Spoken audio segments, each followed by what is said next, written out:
இந்த வழக்கு என்பது ஒரு பெண் கொடுத்த வழக்கு. அது உண்மையாக இருக்கட்டும், அந்த பெண்ணே திரும்பப்பட்டுருச்சு. இது மாதிரி வழக்கு எவ்வளவு வந்திருக்கு? இதெல்லாம் திமுக அரசோ அண்ணா திமுக அரசோ அதெல்லாம் சீரியஸா எடுத்திருக்காங்களா? தமிழ்நாட்டில் என்னங்க 3ஆம் வகுப்பு 4ஆம் வகுப்பு படிக்கிற பெண்கள் எல்லாம் கற்பழிச்ச வழக்கெல்லாம் இருக்குல்ல, அது மேல எத்தனை வழக்கு எடுத்திருக்காங்க?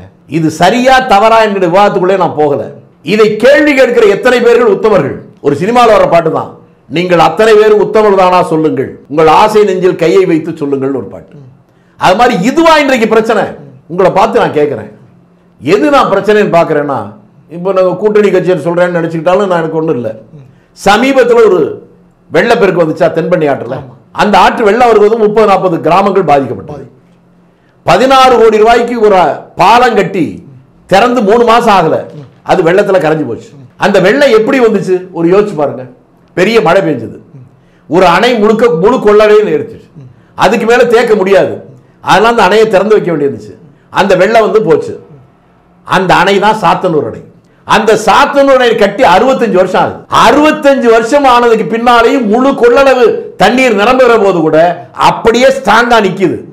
அதுல கொஞ்சம் தண்ணி திறந்து விட்டோன்னே 4 கோடி ரூபாய்க்கு கட்டின அணை அப்படியே நிக்குது, 16 கோடி ரூபாய்க்கு கட்டின பாலம் கரைஞ்சு போகுது. இதற்கல்லவா அரசியல்வாதிகள் குரல் கொடுக்கணும், இதை பற்றி அல்லவா நம்ம மக்கள் கவலைப்படணும்.